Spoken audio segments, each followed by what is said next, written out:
আচ্ছা পেন্টি দুটো হইলো, একটা রেড কালার পেন্টি দেন ভাই। নাম পুতুল আক্তার চলি। অবশ্য তাকে ট্রাফিক আপা নামে সবাই চেনে। সে নিজেকে একজন সফল যোদ্ধা মনে করে। যে সে যোদ্ধা নয়, একেবারে জুলাই যোদ্ধা।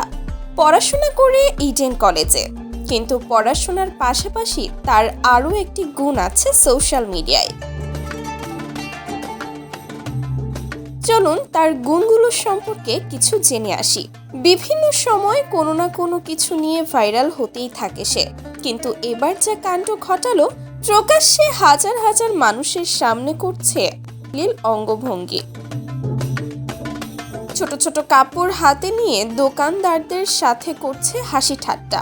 এই ভিডিও দেখে কিছু মেয়েরা তো তাকে ধুয়ে দিচ্ছে, বলছে নিজে একটা মেয়ে হয়ে কিভাবে এরকম করতে পারে, এই মেয়ের মান সম্মান নেই বললেই চলে। কেউ কেউ তো তাকে সামনে পেলে জুতা দিয়ে মারার পরিকল্পনা করছে। জুলাই আন্দোলনের সময় ট্রাফিকের দায়িত্ব পালন করে মোটামুটি বেশ ভাইরালই হয়েছিলেন এই টিকটকার, কিন্তু সে ভাইরাল হতে গেছিল মূলত তার শরীর দেখিয়ে। তার যে রূপের আগুন, এই আগুন দিয়ে বাংলাদেশের সব যুবককে সে ঘায়েল করতে চায়।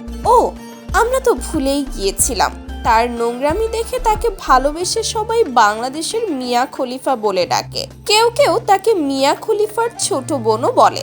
সে যাই হোক, তার ব্যাপারে বলতে গেলে আর শেষ হবে না। সব সময় টাইট জামা কাপড় পরে দর্শকদের সামনে হাজির হন এই টিকটকার। তার ওড়না কোনো সময়ই তার বুকে থাকে না, না থাকে সব সময় তার গলায়। বর্তমানে তিনি ভাইরাল হচ্ছেন তার সব অঙ্গভঙ্গি দিয়ে। ক্যামেরার সামনে এসে একদম বেপরোয়া ভাবে টিকটক করছে এই পুতুল আক্তার জলি। তো ভিউয়ার্স, তার এইরকম প্রকাশ্যে অশ্লীল ভিডিও করা নিয়ে আপনাদের মতামত কি? আপনাদের মূল্যবান মতামত জানাতে পারেন আমাদের ভিডিওর কমেন্ট বক্সে। ধন্যবাদ।